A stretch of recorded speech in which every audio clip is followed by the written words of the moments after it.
Welcome back to the Adventures in Silver Now Campaign 5. This is episode 18.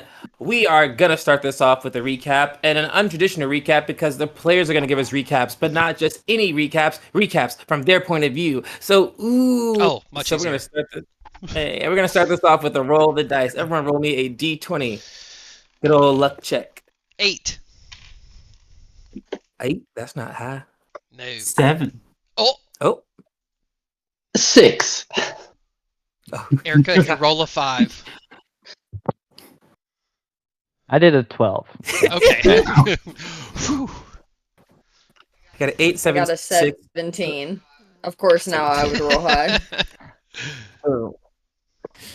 All right, friends. So I will tell you players all right now that the objective is to give a recap from your character's perspective of the events of this campaign. However, when you go, I'll be giving you a person who you are talking to. So you have a lens of how you are giving this information.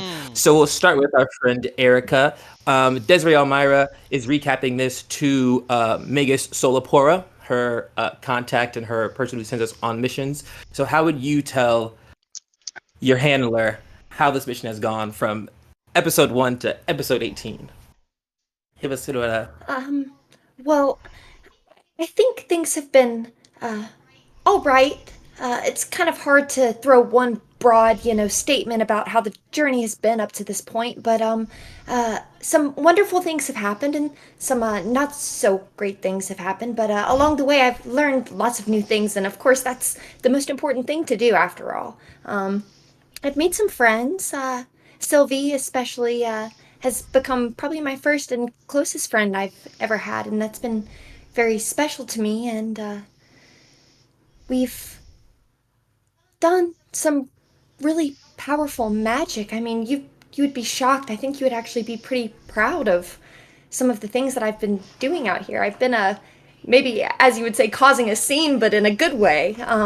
But we have encountered, some rot beasts, and I learned a lot about some things that were going on in the Court of Summer, and it ended up leading me back home, where I was faced with the almost certainty of my dad's death, but then we were able to save him, and I learned that my mother's now a tree, and kind of trying to deal with the existential crisis of thinking that that could be me in the future, but also trying to not think about that because there's other things that I would much rather think about right now, and other pressing matters, because I am a little disappointed that I didn't get enough information on the primordial princes as I would have liked. But I think that when me and this group, very strong individuals, I must at a later time, maybe after this adventure is over, give you specific details about all of them. But of course that would take hours.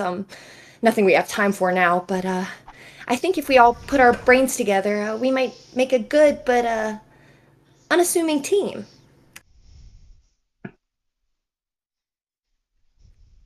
I don't know if that was Nice. supposed to be Go in ahead character and... or not, but Perfect. I loved it. Go ahead and take DM inspiration, so you get a free reroll of the night. You can give yourself advantage, or you can give an enemy or someone else disadvantage. Tanner, you rolled a 12, correct? Yeah. All right. We've seen you talk to your twin. We've seen you chat with Yumi. Let's see you give a recap to good old Momsies. How would you tell Mom how things are going? Talking to Mother. Well, like, full recap of, like, beginning to now? Is that what you're wanting to Mother? Whatever you tell her from episode 1 to 18 to give her a summation of events. Honestly, I think you'd be really proud of how I'm handling this whole situation. I mean, I have them basically eating right out of the palm of my hand. These people have no idea that I'm just using and abusing them for their powers, Mother, and it's quite the scene to behold to myself. Honestly, the biggest one has to be Desiree. Although, there's moments I feel a little bad, but then I just remember, oh, it's going to be so worthwhile in the end to see the reaction on their face when everything's just turned. And I mean, the only one that's a little bit like-minded with me would definitely have to be Sharp. But he's like a robot. I don't know if you know about them, but like Just metal. Just metal. I don't think there's a soul that you could steal, but there's something in there, perhaps. There's a lot of holes. And then there's the frog. That one's powered by a god. Power that, deems worthy to tap into. I've even been able to tap into it too, coming a part of this, I guess, quote-unquote team. The only one that's still a little mysterious, and I think that's just because it's a bit weird, is Ursine. That's another one that's powered by a god. Well, needless to say, I'm at least surrounded by somewhat strong individuals, and if they're not, well, we boost them. Yeah. Hope you're well, Mommy. Perfect. You can go ahead and take DM inspiration. Who rolled the 8? Oh, I did. 3. All right, Scotty. Let's hear you chat it up with. Let me give you put you in your acting bag. Let's pretend you're talking to Primal Tomatus. However, you are on good terms. You are not the way you've been talking to them, the sassiness, but you're on good terms. How would you talk to a boss that you enjoyed, giving the synopsis of events from your perspective? All right, I'm going to do this very film noir, so black and white in a big chamber with the big overlord head. It's just kind of like in the shadows, maybe you've got like a piece of candy. It was pretty easy. It was a crazy night.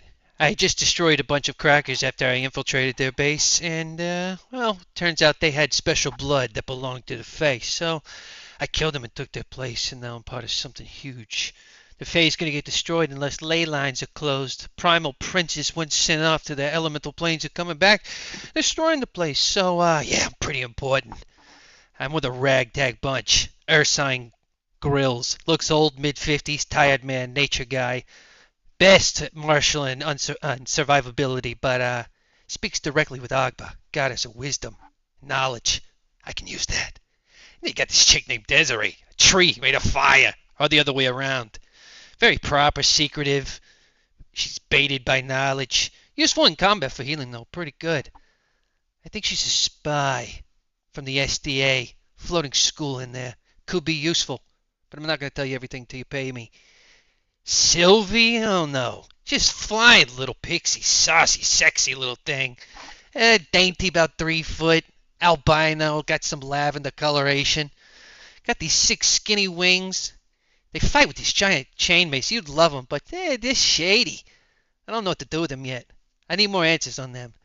Then you got a little frog. Tidbit Crimson. I think he's a cleric. Actually, I know for a fucking fact he's a cleric because he speaks his summer song all the time, and that's what he doesn't shut up about. Continue. Yeah, my bad. I'm getting to it. Loves, food. A little pacifist. Needs to be wet for an hour a day. Good character. Morally correct in argument, but goddamn, he can be annoying. He knows everything, by the way.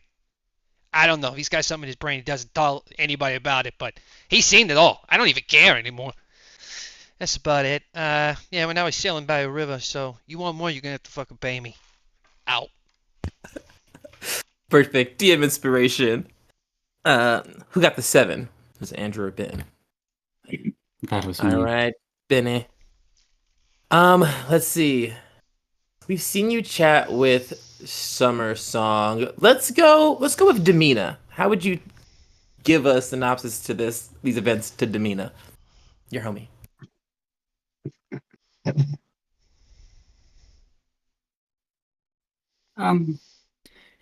Dear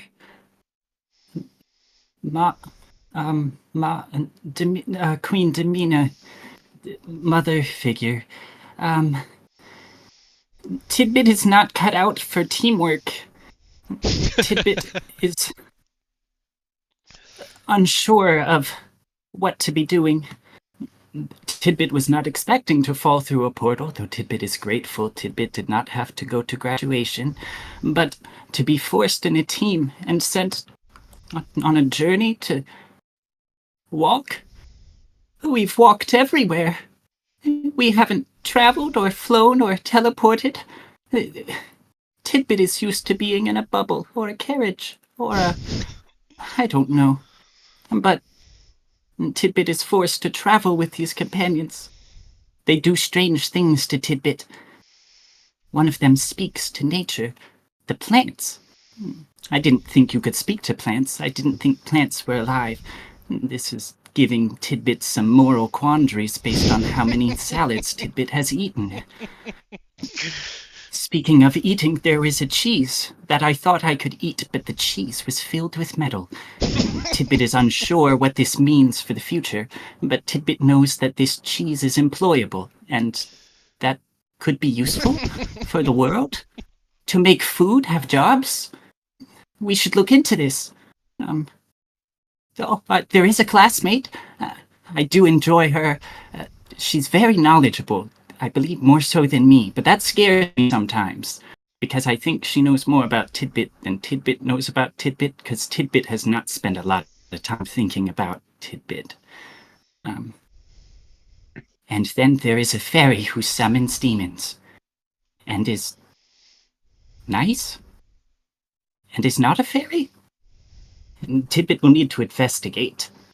Also, Tidbit has been looking for another chosen of God. But frankly, they are all so ungodly that I think that, for the first time, my God may be mistaken. So I'm just going to put that on the back burner for now. Tidbit's snack shortage is becoming quite pressing, so please, if possible, send more. I'm on a river, so you'll have to send them very far.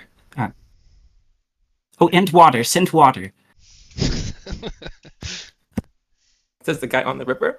Perfect. Take DM inspiration, please.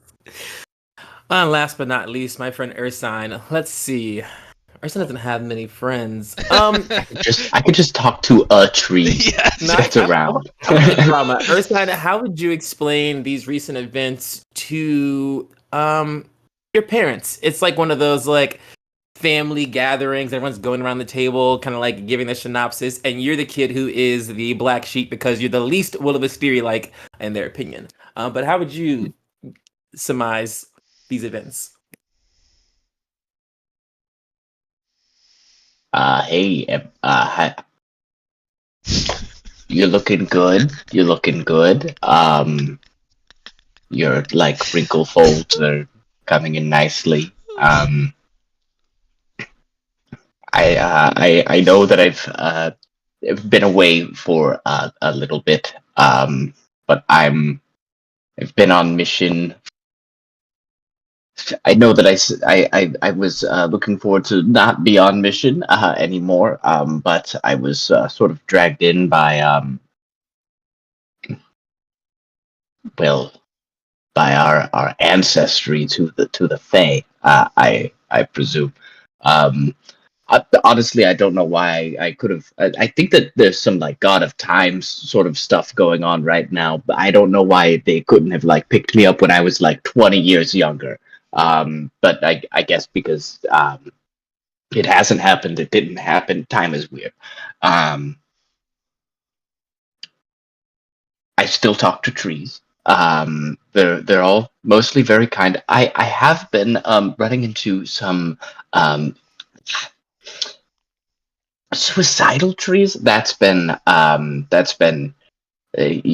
tedious for my thought as I try to preserve nature as you know, and that's been difficult for me to come to terms with. Like, what do I do in that sense? I don't know.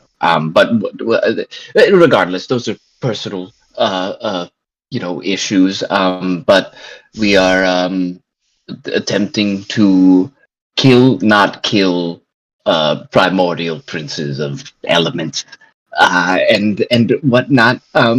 We cannot kill them because you will not exist anymore. It's not to worry you at all. We'll do it. We'll do it well. I believe that. But yes, we have a couple of leads on a couple of places, and I believe that there's one place where we'll need to do a little bit more research into where to go. I do have some travel companions at the moment. There are some that I believe I can trust. There are some that I believe I should tiptoe around. I am in the company of what I once thought to be a food folk, and that was a little tedious. And then I learned that they're one step more, and Warforged. So that's splendid. That's absolutely splendid. I absolutely am positive that there are ulterior motives to them being here. Don't know what it is. Yeah, as long as we can do the job and get out, though, that doesn't really matter, does it?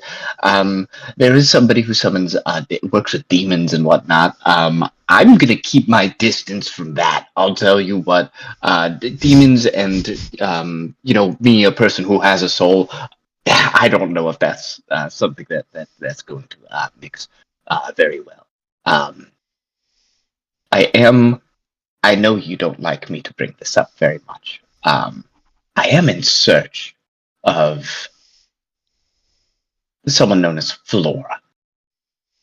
Agba claims for them to be a daughter of sorts. And I feel as though every time I get an answer about who or where this person is, I only have 10 more questions about who, what, when, where they are. If you can think of any input on that at any point, please let me know. I've never been one to track people. If they are a person at all, I am in the Fae. I do not know. I miss you as much as I can. But yes, I'll probably maybe see you before you die. I feel like I'm gonna die soon. I don't know. We'll see. Hasta mañana. The only thing your Spanish? parents would say to you Yeah. is they look at each other, they look at you and go, "Still talking to trees." And as that happens, there's a cut to Damn Adventures in parents. Silvernail, season 5. And so now they get the recap. So now you all know 5 different interpretations of what has happened in this here 18 episodes. I am your MC, your master of chaos, Michael Jackson, and these are my minions of creativity. Wave to the camera, my friends. Wave to the camera. Yes, I've scared them all. And so we are jumping back into it. As some of them mentioned, we are in the Fae, in the Court of Summer. We are seeking out the Earth and Primordial Prince across the border in the Court of Autumn. We are heading down a river on a nice little wagon type carriage guy being pulled by 4 hippocamps as they move us down the river.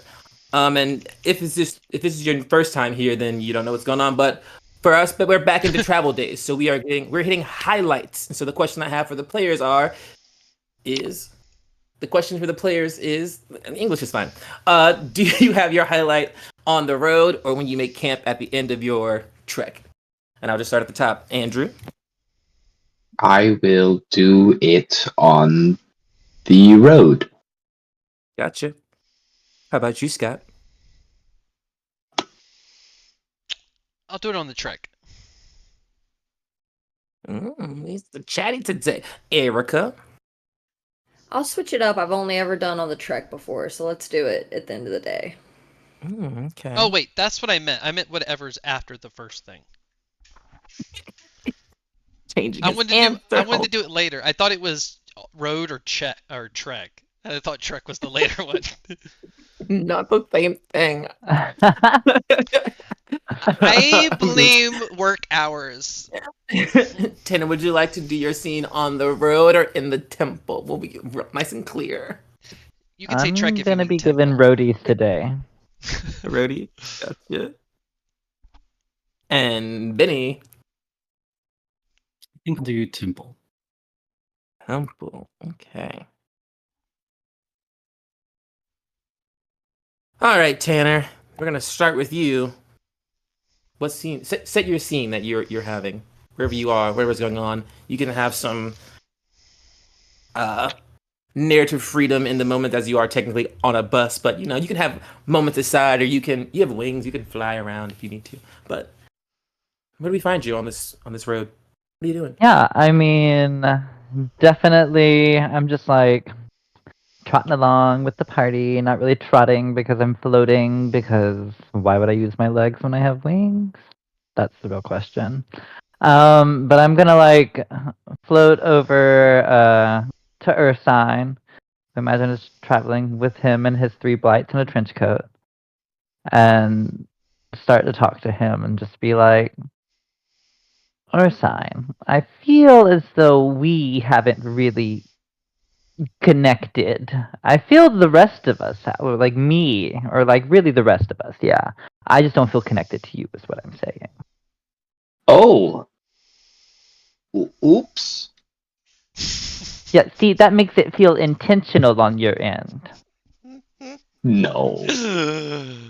You're lying. I am not lying. And if I was, you wouldn't know.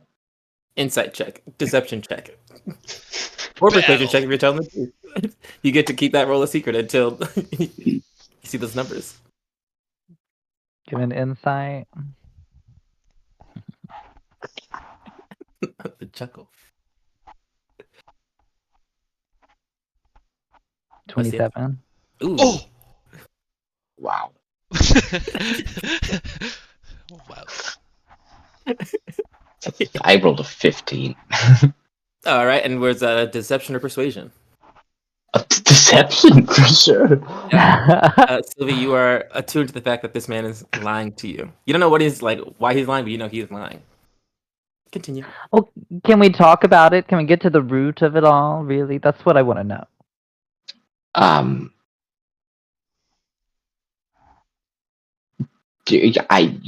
I think that maybe we just probably haven't been standing next to each other while walking very often.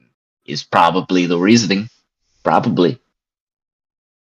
That feels like that because you're being pretty intense. Listen, we won't get into the intention of it all. Actually, at the end of the day, you don't like me, and I'm trying to like you. Oh, it's So- not. I do not misinterpret me. It's not that I do not like you. It is that you, to a degree, frighten. That's not bad. Well,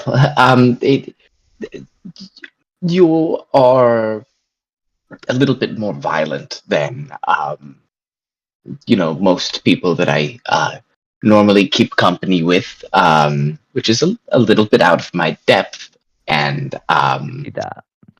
I am violent. demons. What's up with that? Why? Why not? You know, if you could, why not? Yeah, there's so many reasons why not. Actually, I just can't. I can't start to Thinking list about all them, of or the just reasons. don't think about it. Just don't think about that whole thing, and it'll be fine. I'll always keep you safe from them until I can't, and then I won't. You see, But- and then you said that, and then you said that there. What? And I'm honest made me with you. feel At a least I'm little being bit. honest. You lied to me. It wasn't convincing. That's also true. It wasn't. As long as we can trust each other, Ursine, I'm gonna work on you. I'm not gonna let the demons get you, and every like softie needs a hardy, right? I don't know what that means. It means that you don't enjoy punching things, and I do, and we need each other because there's gonna be moments where that's necessary. Well, each when it end of becomes necessary, but I feel like we should do whatever we can to avoid unnecessary violence. Sure. And then until we can't and avoid the violence, I got you. Well, thank you. Just try to warn me before you summon demons. It's a bad influence on my boys over here, and I don't. They can have violent tendencies, and I don't want to encourage that. I really like that about them. They're quite peculiar little things. They are. Where do they come from? I met them. I very well they could have come from here and far. I don't know exactly where. I've never asked them. I just presumed. Um, I just presumed they were where I found them, or where they I were. mean, that's fair, but isn't your became whole friends. thing talking to plants? Yes, that's true. But I more feel the need to take care of these. Um, Oh. Well, see, from my end, it looks like they try to take care of you. That's funny. it is a bit of a symbiotic relationship. That makes sense. It You and keeps me Nicholson. going for certain. I feel as though I would have stopped doing all of this long ago without them. Oh. See, that's cute. I feel that I know you a little better now. You see? Maybe Hmm. that's all it was. There are two blights who are holding the legs of the third blight who is hanging over the side of the boat, kind of like trying to touch the water. These are the role models you speak of who are just kind of flailing on the side of it. Don't drop him. Don't drop him, please. I don't know how fast we're going and how fast you can swim. You can fly though. Never mind. It's fine. Yeah, I can It's take him fine. out. Yeah. And as this moment comes to an end, we ironically pass the baton over to Andrew. Hope you didn't want to talk to Sylvie, or if you did, Keep hey. going. Hmm. uh, set your scene, my friend. I'll we're on a boat, right? On a boat. Mm-hmm. A Okay. raft of sorts. Um but I can rope Sylvie into this. What is Tidbit up to right now? And wrote me at the pen. Tippy, what you doing? Probably leaning over the edge of the boat and putting a hand in the water. Parallel Splendid. images to the chaotic. I'll walk over. Hey, if anybody wants to help, rustle up some food, um, all we have to do is convince some fish to jump in a basket. That's what I usually do, at least. If anybody wants to help with that, How do you go about convincing fish to jump in a basket? it's easy. You Can you just talk talk to to them? them. You, Oh, uh, yes. What the issue is, like most of the time with fishing, you have to harm the animal to get them up. But what I do is I'm gonna cast animal friendship, and so in a 30-foot radius, I can convince a beast that I mean it no harm, and But you're it'll gonna be harm them. charmed by me. Yeah, it'll be charmed by me. Um, Okay. And so I'm gonna get a basket, and I'm just gonna yell out to the fish, hey friends, we're all having a party over here in this basket. Anybody want to jump in? This is the spell save. Yeah. uh, Sylvie's okay. just looking No at the fish with frogs an and intelligence of sleepy 4 or fish. higher will be affected. No smart fish get affected. Okay, but No the other smart ones fish. have to make a save, or is it just affects them? Um, a wisdom save. A wisdom save. Spell safety. 17. Mm. Okay, so I rolled a nat 20. As you These befriend fish. the fish, they all got a bunch of them like kind of swim up to the surface. They look at you. They look at the basket. They look It's at just you. a basket. They look at the basket. They shake It's their heads, cozy. and they you see a swarm of fish like just kind of like following behind this one fish that popped up. It's like a whole like wave of them like just float by us. Like no. It doesn't work every time. Um, I mean, if you're wanting fish, I guess we could maybe help. I'm looking over at Tidbit.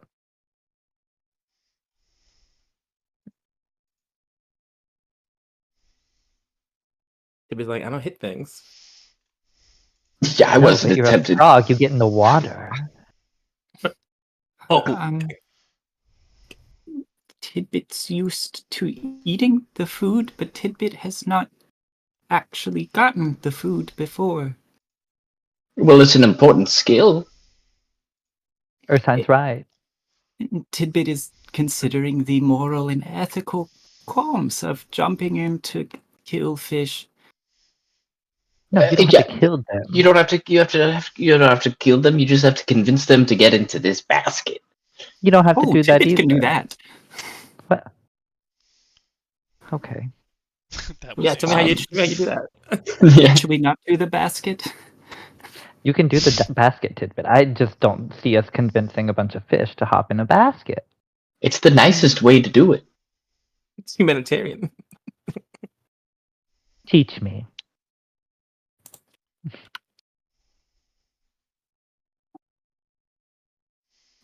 On boat, coven magic. On boat, coven magic. One more thing. Oh, Tidbit has an idea to catch fish. Oh God. Tidbit Shoot. is certain this will be safe and super okay, I believe you. with like an 80% success rate. Mm. Tidbit could control the water. Just put it right up here, and then you could just grab it. I'll filter it through the basket. That's a splendid idea. The basket too. I'm really holding on to this basket Otherwise, idea. that could be a part of the plan. The bit will work. No, it's just like a big wheel of water, except the basket's right here in the wheel of water, and it's just cycling all the fish through, and we're catching the fish in the Is it basket a as it woven cycles the basket? water. It's like It's a got a lot of calendar. holes. Okay. Yeah, it's a Okay. calendar. Yeah, okay, perfect. Control water isn't a save or anything. You just get to pop a spell slot and control the water, right? Perfect. Yeah. Yeah. Put pressure in it. You expend the spell slot and you go from looking out at the water, trying to you go out. You were reaching out to try to touch the water. You kind of go back to that moment as you reach out to try to touch the water. It's still that same distance, and then the water starts to come towards you as it like flows up your hand, and it starts to make this, as Tanner described, this wheel of water that you start to pull like kind of up your arm, like you like when you're in the shower trying to be a waterbender. You're like, look at the water falling off my arm, but it's in reverse. So like you're pulling water up and it's going up your arm, and then it's making this giant wheel. And you have Ursine standing there with his basket, just like catching fish as they're falling out, and Sylvie is just kind of like pointing at them, being like, "There's one, there's one." But you get roll me a Ursine, make me a an acrobatics check with advantage from Sylvie being your spotter. How many fish you catch? Splendid. First one was a natural 20. Yeah, the second one was a natural 4. I think I'm going to go with the 20, making it a 23 total. Don't ask me how. Don't ask me how many fish there are, but you catch every single fish that falls out of this one. You're like, perfect score. And it's like Dance Revolution. Excellent, excellent, excellent, excellent, excellent, excellent. And just like catching them all. Good I'll job. take it. Even the bites are like pulling them. The fish they're like, yes, like, well, I'm gonna get in the bucket. Start to like throw themselves in the bucket. Perfect. Yes, and so you managed to use control water to get all those fish into the basket. Ursan, you're feeling proud of yourself. I'll let you continue. Splendid. And now we can decide to let them go or eat them. What do you mean? Well, if you're fishing for fun, most people let them go. This was fun, so I guess my instinct would be to let them go. But we do need to eat food, so I guess we should hold on to a couple and then let the rest go. Tidbit understands what you're trying to do, and Tidbit will go to the other side of the boat. You finish the job. Sounds good. Let's not put any of the fish back. We just spent all of this time catching all these fish so we all can eat. And wasn't Why can't it we not fun? It preserve was a nice them while we're on bonding the river? experience.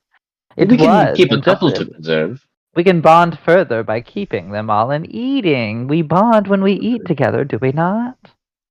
And I was saying that Nat 20, it's so many fish. Like there are fish on the deck of the basket is full. That is very true. The basket is absolutely full. The I boat is just feel also like full of fish. I feel as though we're at risk of sinking. Honestly, if we keep all of them here.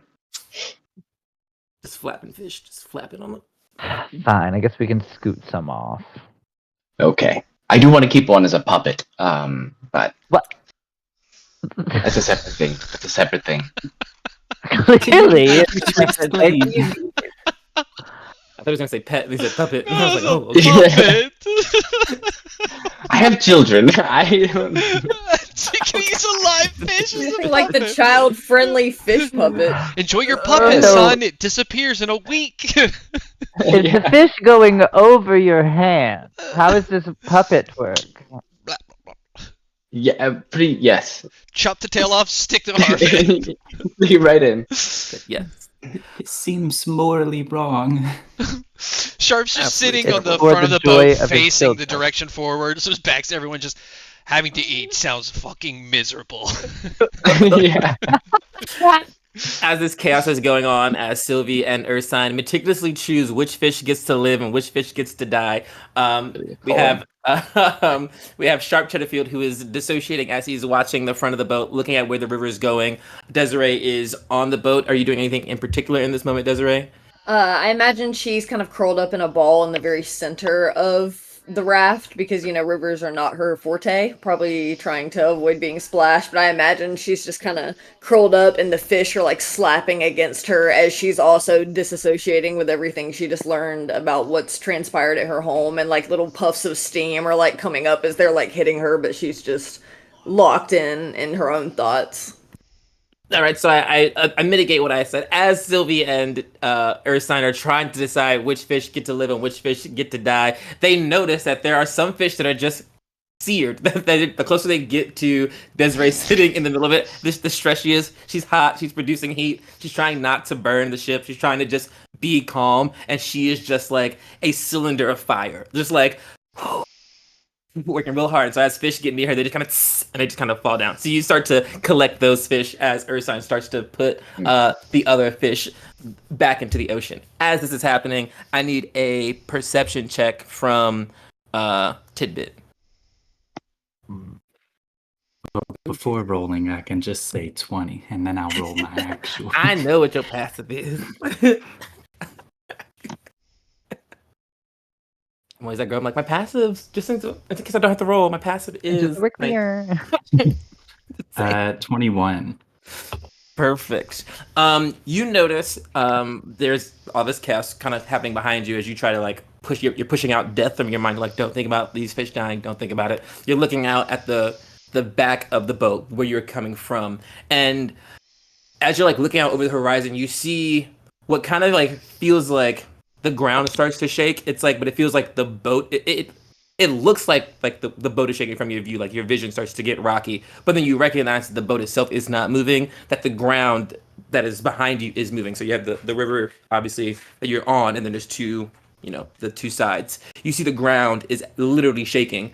And at first you think tremor, but then you go, no, that doesn't make any sense. And then you see smoke start to rise out of those cracks as huge monstrosities, as they've been described, ash snakes start to come out of the ground. There's two of them, one on the left, one on the right, and they are emerging from the both sides of the river, and they are moving like parallel to the river. They are moving up and down, and you notice that they are not just wild ash snakes. They are being ridden by riders. There are two people who have mounted, one on each snake, who have mounted onto them. They're very like hunkered down, like motorcycle riders. Like they're like very much like body, like chest is on the body of the snake as it's moving underground and above it versus like being upright. You see these huge snakes, riders, and they are like, you can see that they like are interested in you. Again, these are not wild animals, but they are trained, and these things are in pursuit of you. But you notice that they are not technically fast enough to keep up with you. Hippocamps move at 40 feet, and they get to dash for 80, which is what you're doing. These things are just dashing. These things have a movement speed of a burrow speed of 60 feet, of 30 feet, and So a dash of 60. So they're technically behind you, but they are trying to catch up with you. And so you see that. Shoo. They're huge creatures. Snakes just popping out of the ground as they like floop, floop, floop, up and out of the ground. Your thoughts? Huh. Hello? Hey, guys. Hey, Yeah, tidbit. Sylvie, Ursine, Hey. the, there's a, Oh, shit. there's a snake. There's Well, that's common. there's a snake. You sound distressed, tidbit. It's a snake. Sylvie looks at the Can we do snake. something? Could you? Okay. Do you want me to shoot it? I can shoot it from here. Somewhat Third common time, around here. you turn and you see that it's not just snakes. It is all caps, lots of S's on the beginning and the end. Snakes. Oh. Okay, they are huge. They are writhing and they are jumping out of the ground like big ass worms. And they are in Yeah, that's pursuit. not good, yeah. You are welcome to roll me some initiative as we start a hot pursuit on this here steamy riverbed. Oh. Ooh. I got an 18. Are we all rolling initiative? If I'm included in that, Yeah, I don't know if I'm still yeah, disassociating, but I feel I like got I it. would Yeah. feel that. Everyone is. I Wait. got a natural 20. Hey, yo. I think hearing Okay. Tidbit raise his voice like that is enough to get, at least my character. Mhm. Everyone riled up. Like, what in the world? Tidbit rolled a 20. I rolled a rolled 20. 10. I got a One 19. Frogs. Right in between. Damn, everyone rolled so high. I I know. Did we Not me. long rest after our Okay, Yeah. cool. Yeah. Thank God. For real. Tidbit, what is your with the nat 20? What is your full 21. 21? Okay. Uh-oh. 21, 19 for start. Eric got 18. Tanner, you got something low. What was it? 6. 6. And Ursine, what'd you get? I got a It's cute. 13. 1-3. My little Disney Channel. Yeah, that's what I thought. The Disney Channel. I rolled a 6.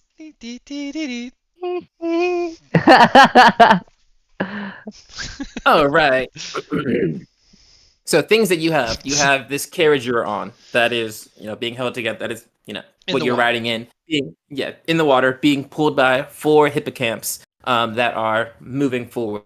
You don't really have control of the hippocamps. You were just told that they will take you to the edge of they take you to the end of the river, which will be the ocean's coast, and then you know where to go from there, which is to the west.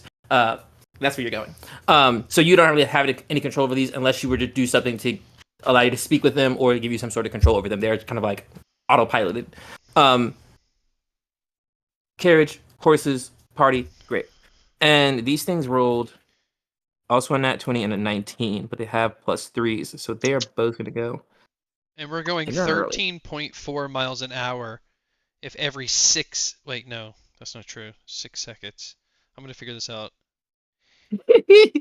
86 You go, math. seconds. So that's 10 Like we always have someone a who do it. minute. See? I What, you love- can't do mile per hour conversion? No, me with my that. brain actually, as soon as I started, I was like, wait a I minute. definitely can't. This is not right. Okay. ChatGPT. So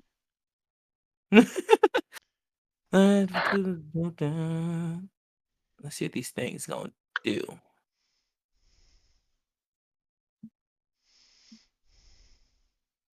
The ash snakes are just gonna keep dashing. They don't have the movement speed to get closer, but our friends on the backs will make some attacks. So I know that we have the frog near the back. We have the fire tree in the middle. Where do you think Ursine and Sylvie are? Front, back, or middle? Ursine, with your consent, I would say the back. I think so, too. Yeah. All right. 3 in the back. We got Sharp at the front, at the helm. Desiree in the middle, and then the rest of the party in the back. Perfect. 3 targets to hit. Love that for me. And that's what's gonna happen as you see both of the riders start to wave their hands and release energy at you. It looks dusty. It looks ashy. It's bolts of ash. You guessed it. I'm gonna roll 2 attacks at each of you. And we're going 9.1 miles an hour. Ooh. Oh. Thank Good you. to know. You know, I thought we were going maybe faster than that. So A 24 And to how fast hit are the and a snakes? 27 to hit. That's gonna I be guess the at exact same. yeah. They're just a little behind you, so they just can't accelerate as fast as you think Mario Kart. But like their car just cannot go up it as fast. But they start It's at the same like time. it's like fast enough that if they fall in the water and they're not good swimmer, like if they're not like super like mermaid, then like they'll trail behind. You know what Yeah, I if mean? you can Like we're get them going that to fast. not.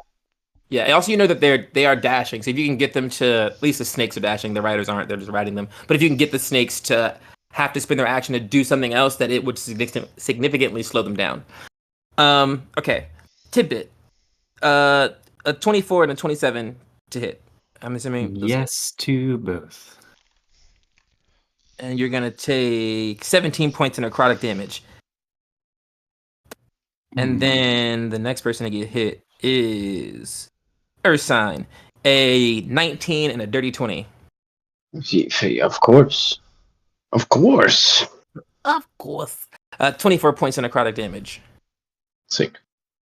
Last but not least, Sylvie, a 13 and a 22. 22. One hits. It's gonna be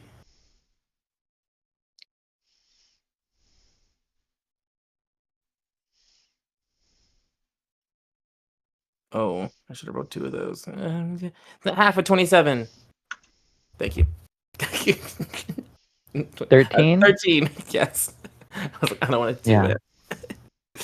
It was hard for me too. Perfect. That is going to be both the snakes dash. Both the Ashen Riders do their ash bolts, and then it's going to be top of turn order tidbit.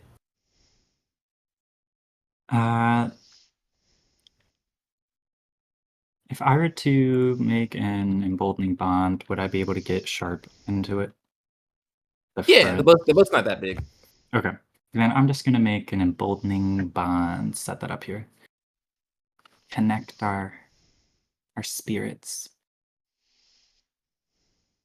So sweet. Sounds dangerous. It is. It's very dangerous. Oh.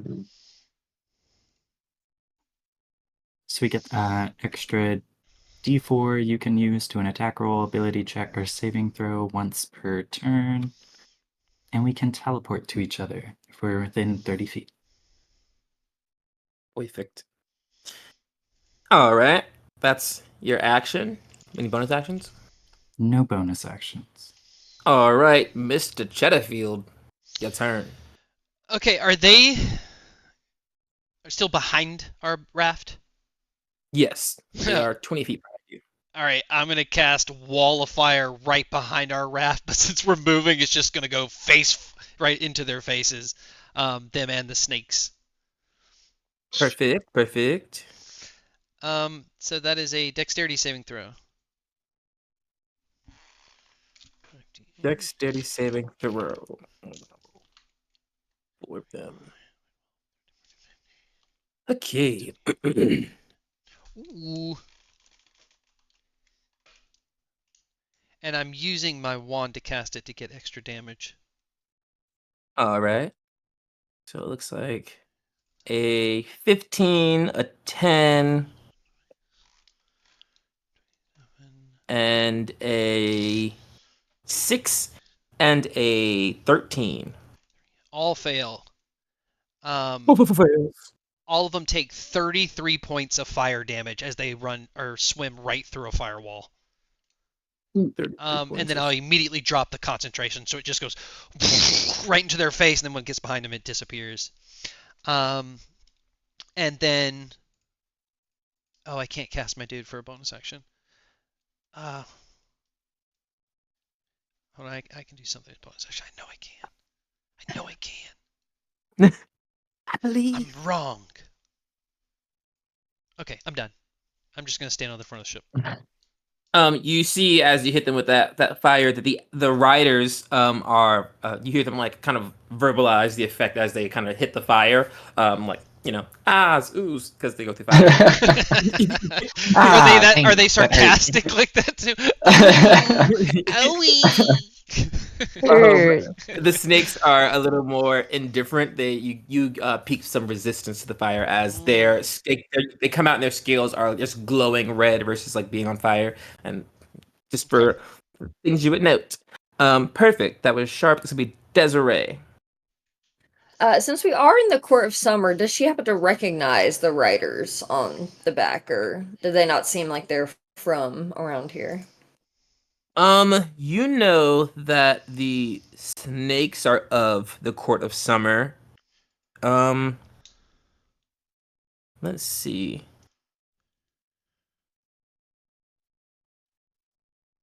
You know that the snakes are indigenous to the court of summer. You've never heard of you never seen these riders before, but it would make sense, kind of like your family ride drakes, that people do domesticate animals and like that becomes their thing. And so you assume these people have spent time just domesticating, and or magical beast control is also possible, but they are commanding these beasts in some way through magic or loyalty to. And this has become their niche. They're cowboys. Okay.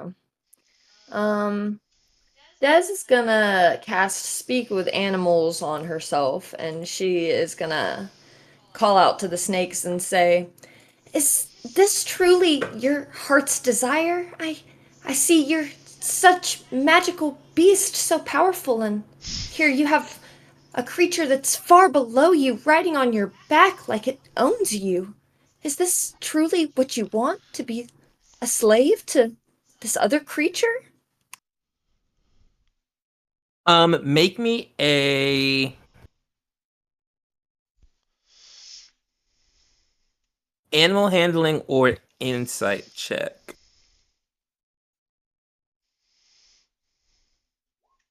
That's a 21. Perfect. You are trying to communicate. You are speaking the right dialect. You're doing all the things. Um, you're treating them as if you would treat regular snakes. And you are picking up on the nuances of that not working. Like these things are not responding to you like normal beasts would. And your brain would kind of put you in the mindset that these things have left the category of beast and moved into something else. They are monstrous, some may say, but they've lost that sense of humanity that animals have. These are just like we are Heard. warthogs, not pigs. Um, yeah. Okay. Anything else from you? No, that's it. Perfect. Earth sign. I am going to draw back my bow and shoot one of the riders. Okay. Yes.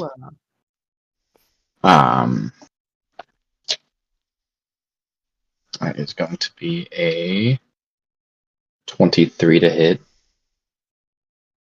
23 does hit. Splendid.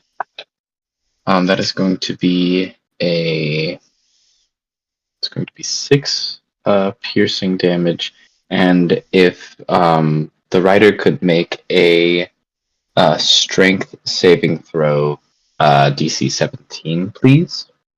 6 piercing. Strength saving throw. Ooh.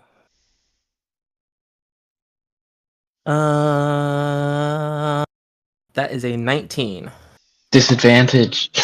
Uh, Can I use my inspiration for that? you can. It is Okay. the lowest number is still a 19. Damn. Okay. A 19 or a 27. I will shoot again then with my extra attack. Crit 1. Crit 1. Oh. I was like, ooh. Did that hit? Ooh. Unfortunately, no. Dang. Okay, well, I'll pass. Well, no, yeah, I'll pass. Okay. Sylvie.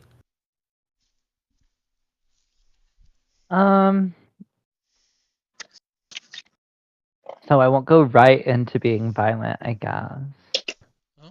But I will cast reduce on one of the giant snakes in hopes to really just take one out. Turn it into a snake. Yeah. You're not gonna be able to ride that thing. Ooh. You can. It would just be embarrassing.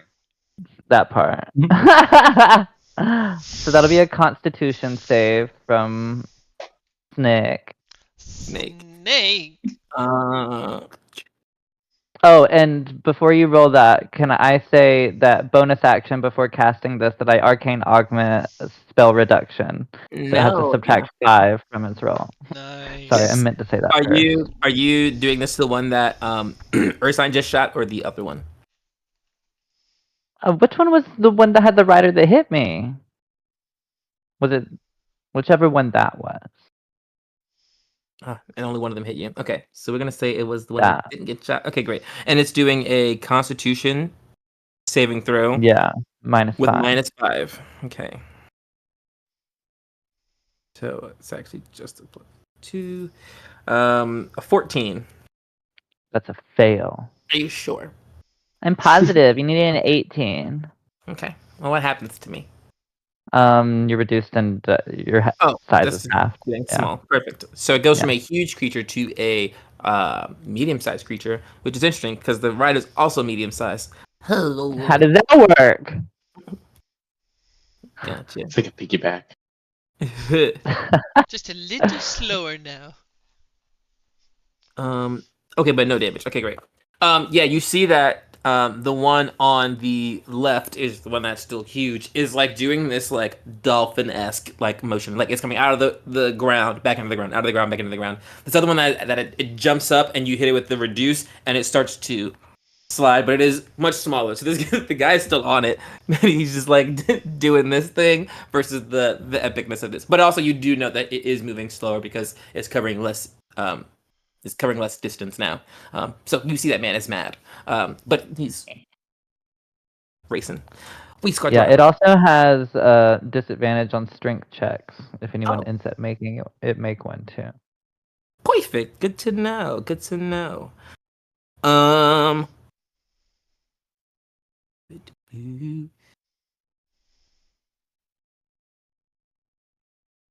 Got something for you. Hold. Are they coming out of the ground? You say coming out of the ground. Are they in the water or the ground?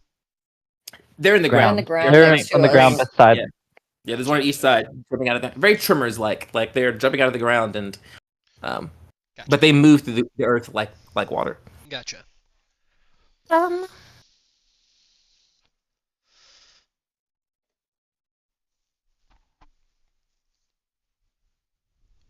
Tanner / Sylvie, can you make me a Constitution saving throw? My God. Not -5, so don't worry.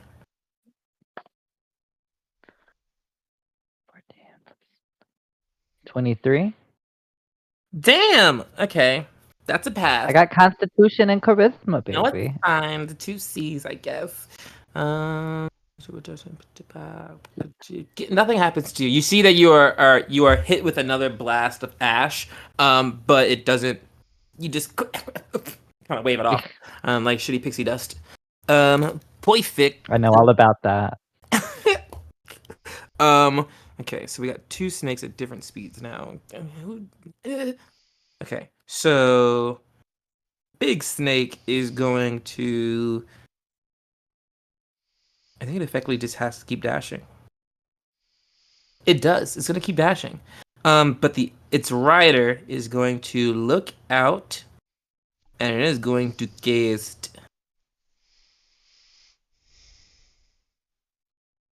You're kind of looking back at it, and this thing is getting mad. You make one of its friends smaller. It's trying to catch up to you, like its food's getting away. It points its sword at Sylvie, who just attacked its friend. You see the blade is pointed at you, and then it just like shifts, just like you can see it's like making eye contact with you. Then it just moves like the point just moves slightly to the right, and you feel a decrescendo in speed.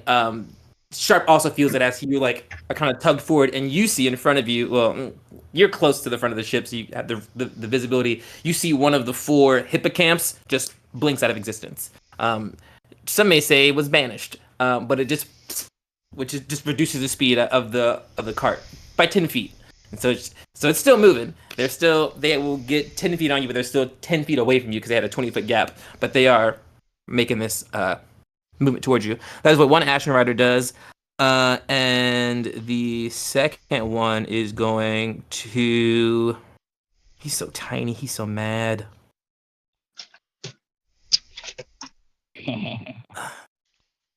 Gosh. I hate spell distance. It's like, 30 feet. That's not close enough. He just don't like Sylvie, so he's gonna shoot. He's a crazy range with his bolts. So one is gonna banish, and the other's gonna make 3 attacks at Sylvie. 14 and 2 26s. Yeah, except I'm gonna silvery barbs one of those 26s. Okay, it's gonna be yep, it went higher. Gave it I'm just 29. meant to be hit. Yeah, but you can give someone advantage. Also, you do have I'll your give it to Ursine. inspiration, so you could give another disadvantage. You can really test fate if you want to. I'm not wanting to in the same go around. Another time. All right. What is being rolled? Oh, they just gave you advantage on your next roll from Silvery Barbs. Oh, nice. And a fuck ton of damage is coming into you. 44 points of necrotic damage slapped into Sylvie as those 2 blast you. He's a calculator. You said 44? Yes, ma'am. But luckily, that was both Snake's turns and both Riders' turns, so they are done. Top of turn order, titty bitty. Alright, how far away that base snake? It is 10 feet away from the raft. Bam. Behind you. Oh, I can't with a counter banish. The big snake? Yeah. That's just rude. Getting rid of my transportation. A banish off. Perfect. So it's making a charisma save. Mm-hmm. Do they have good charisma? Oh, it's not bad. The snakes, it can't be good. Oh, wait. That was the wrong one. It's got to be the snake. Ooh. Okay. Cute. Oh, that says a minus, not even plus. This is gonna be so good for the snake. Love it here. Hey, Minus, you did it first. it was cute when I did it. 6 minus 3 for a 3. Bye. Banished. He just managed riding the snake, and then he's just on the ground prone. He's like, oh god. And he was the one who banished. That's funny. Okay. So he's prone? He is currently prone. Great. So this next turn, he loses half his movement to get up. He's gonna fall way behind. And end of. Oh, wait, that was actually not his turn. That's your turn. Okay, that's your action. Yeah. Anything else from you? No, I think Tidbit's just gonna kind of fist pump after he banishes that snake. Perfect. Very Snakes are bitches. Breakfast Club. Stupid snakes. End of Tidbit's turn is gonna be Sharp's turn. He's already plotting over there. Okay, so the one that's on the diminished one is still going in and out of the dirt? No, now it's doing. The small one is sidewinding across the ground. They can't jump in and out with the guy on top of it. So it's just okay. And they're near the edge of the river? yes. Are there trees and rocks and stuff around? On the other side, it's you guys, river, beach, which they are like jumping through, and then there's trees on that side. It kind of Are they repeats on both both on sides. the beach side? Yeah, beach is on both sides of you. Kind of, it's a foldable. So the raft's in the middle, then there's water, then there's beach. On that beach is the sand.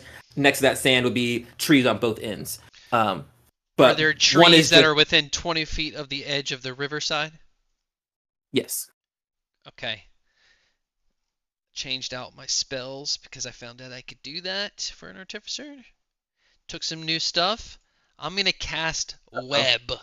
So from kind of like the edge of the river at an angle up to the tree, it just Spider-Man creates a big web right as that one that's swarming. Both of them go into it. So I had to look it up because I forgot. So both of them need to make a dexterity saving throw. It says at the start of their turn, but we're moving, so Yeah, I got you. 2 dex saves. Man, oh man. Okay, well, the snake got a nat 1 for a Hey. 2. beautiful. The rider got a nat 20 for a 24. But a snake is what? It's like, ugh. Yeah, I can't do that with Lucky. But the snake is caught, so he'll have to like run or something. You can jump over it, I guess. Yeah. I You want do to have use my your- inspiration to give him disadvantage. I want to press luck. Ooh, and that went from a nat 20 to a 4. Nice. Giving him a total of 7. Beautiful. So they Fail. are both restrained and can make a strength check against my DC on their next turn. If it succeeds, they're no longer restrained. But there's their action, and the webs are flammable. Perfect. Is that the one that's reduced? And the small one, and Yes. the one that's reduced has disadvantage on strength. Yeah, so as you throw up those webs, that first snake kind of like hits it and kind of tries to push through, and then it's on the like it obviously fails, so it kind of like gets repelled back as the rider almost makes it through, and then that reroll makes it just kind of repel back as well, and just like gonna push through the, and they're just like yanked back as they are stuck in the webs. Into my turn. They're both falling behind. I'm happy. Perfect. Their movement is currently 0. Great. That's end of sharp. It is Desiree's turn. I think that she is going to wild shape to take the place of that hippocamp that got banished so that she can get us back to our original speed and get us out of here a little Okay, faster. Mama. Brilliant. Cute. Become a fish. Yeah, you kind of like you take that fire, you rein it in, and you use it for something, and you burst into flames, and you become out as, instead of your orange and red owl, you come out as an orange and red hippocamp as you hit the ground with slight steam, but the water's already hot water, so you kind of like feels good for you as you start to pull ahead like Rudolph the Red-Nosed Reindeer. It's great. New form unlocked, baby. I'm gonna hit the camp. All right, perfect for Desiree. Ursine. I am going to cast Spike Growth right in front of, like, where the webbing is, so that if they do get out of the webbing, they're going to have a 20-foot radius in front of them that is difficult terrain, and for every 5 feet of movement that they travel in there, they take 2d4 piercing damage.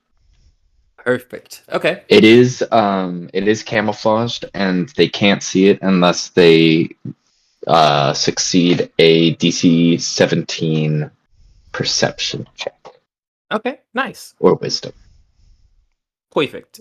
Gotcha. So one side is that the guy is on a tiny snake in a web, and on the other side of that web is Spike Growth, and on the other side the guy is on the ground imitating a snake because his snake was banished and he is currently prone. Those are the two sides of the river we have. For the friends at home. Last person in turn order is going to be Sylvie. So the one that's squirming on the ground, what exactly is it that's causing him to squirm on the ground? He just fell. I forget. He didn't fell off. Imagination. He was on the giant snake and he got banished. He just kind of hit the ground in that same riding position. So he just like hasn't had a chance to do anything. But he's technically just prone. So he can still make attacks. He would have reduced movement speed, but he wasn't technically moving after you before. He has some range on his attacks, but he's unlike the other guy who's like action economy's fucked up. There's all that kind of weird stuff on the ground. This guy's just laying down. But if he was keeping So up with us at 80 feet per 6 seconds and they were 10 feet behind, he's going to use half his movement because he was keeping up with us, which is 40. So he's now 40 plus the 10. He's now going to be 50 feet behind. Oh, after his turn. He's gonna be even farther behind because it was the snake that had the 40 feet of movement and it was dashing. He was using he just has a base 30, but he does. That's all I say there.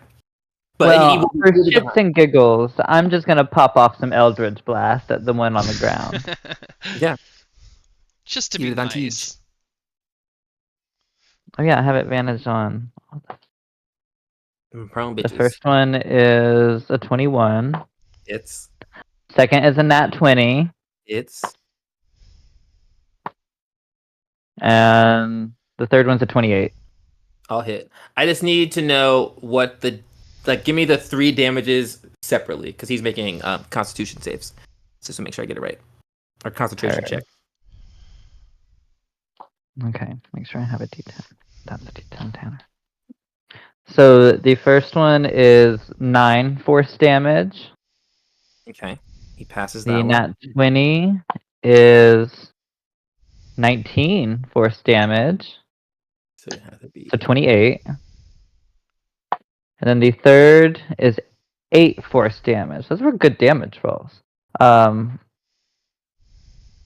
28 plus 8. 36 force damage total. Well, he's just squirming on the ground. That is almost how much he took in his last round of hits. Perfect. He has a bunch of damage. He does not drop concentration on his spell because he's goaded on his concentration or his constitution. Okay. End of turn order. 8:44. We're gonna take a bathroom break right here. This is a good time to plug and pee. Okay, my friends. So we'll be back. What? Yarn it. We gotta plug the game so we can go and pee. Plug and pee. It works. It works. We'll be right back. Go fill up those wine glasses. Go. I can't say that on stream. Go have some Rooter. Yeah. There it is. Go plug and pee. And plug and pee, and we'll be. I do that at the beginning. We're back from the bathroom break. We are taking shots and drinking some wine. So if you're not doing that, join us right now. Right now. Pause it. We're going to take 3 seconds for you to get your shots. Get your wine. I believe in you. All right. And if you got it, welcome to D&D. Flaunt it. Sorry. As we left off, we were in the throes of combat. We have an ashen snake, that is reduced, covered in webs, and has a spike growth that is waiting to see it. And we have an ashen rider across the lake or across the river, because it's a river, that is on the ground in rider position, just squirming, waiting for friends or enlightenment. Who knows? The players have been causing some chaos as they normally do, so we jump right back into combat. As that ashen rider who is on the okay, well, first the ones will make the one that is webbed will make its check. Because it's reduced, it's at disadvantage. That will be it's not going nowhere. It failed. I'm gonna assume a 9 doesn't do it. Tanner. Great. Wasn't it Scott? Oh, actually, it was Earth Signs. It was Scott's Web. It was Scott's Web. Yeah. Great. 9 doesn't do it. Disadvantage was because of you. Perfect. Yeah. It's still webbed. And if it's not moving, its rider's not moving. But let me see if it can break out of these. Strength, but not a disadvantage. Ooh. Just weak. Actually, they work out. Okay, it's 23 for the rider that's on its back, so it breaks out of the webs, but its ride does not. It's stuck. And then is it still traveling forward into the spike grove? It is not traveling forward because its car stalled out, so it is ready. He's ready to go, but his ride is not. But it will Oh, he's gonna put this range to use. His last attack at range, because he soon will be gone, is gonna make some bolt attacks. These are gonna go at the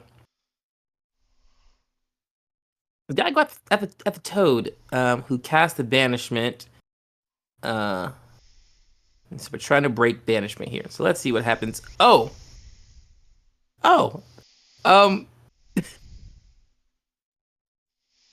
you know that thing that happens when I attack Tidbit with multiple attacks. It's hard when fate is on your side and against you. But I rolled 3 attacks. 2 of them are nat 20s, and then one of them is a dirty 20. Wow. I'm so Wait, Who said none of those connected? hit? We are connected all enough connected to right take now. hits, but not to be at like you wouldn't get any mitigation to them. You just take the hit for him. Also, people can use Can I silvery barbs one of the nat 20s? Yeah, you got silvery barbs and you got some DM inspiration as well. Yeah, can I inspiration disadvantage one of those nat 20s? Yeah, I'll use And mine I'll as silvery well bar. if I can do that to help that out. Well, it was only 2 right. nat 20s. Yeah, 2 nat 20s and a dirty 20. Oh, okay. I mean, all of them.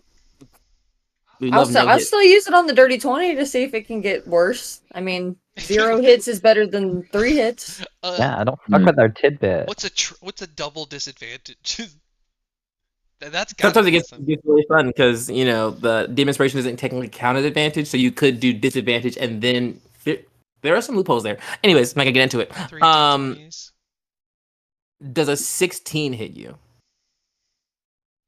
It does not.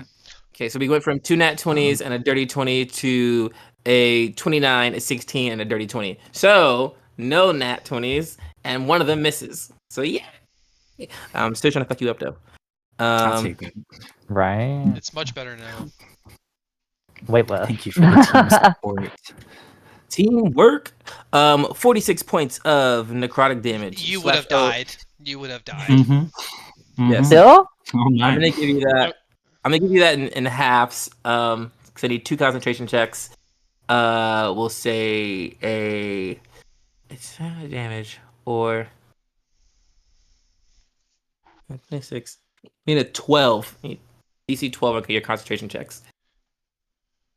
Need 2 of them.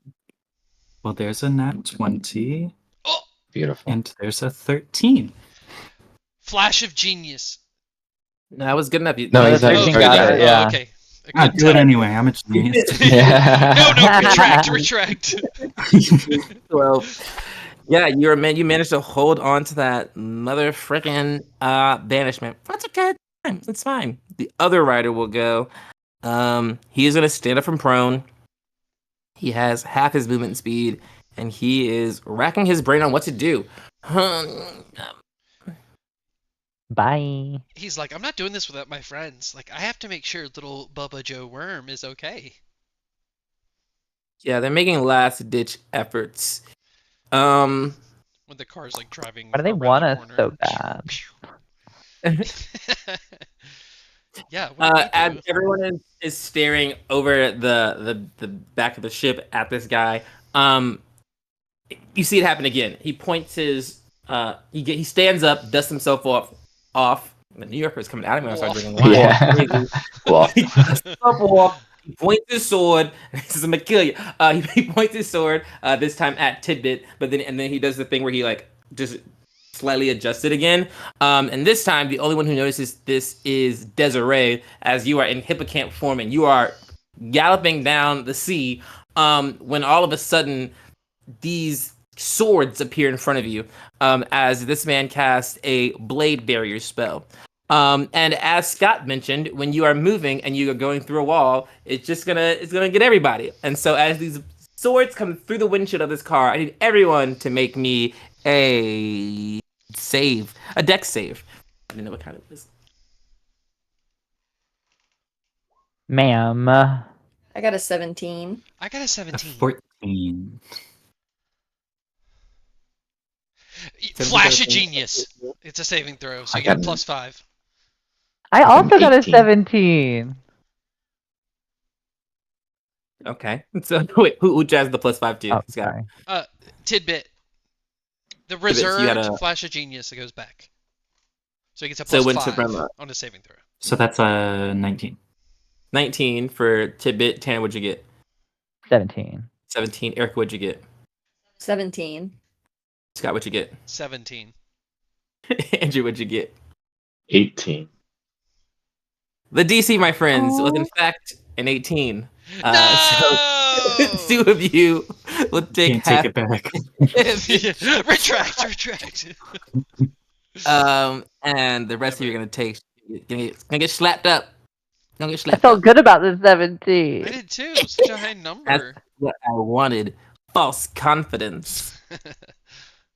That is gonna be. Not as defeating Michael. If you failed, you're taking 26 points of damage. If you passed, you're taking 13. Woof. Still have to pull out a calculator. I maintain concentration. I am on Spectre. unhippocamped. I'm looking up hippocamps right now. I'm like, On the hippocamp. I'm at 46. HP?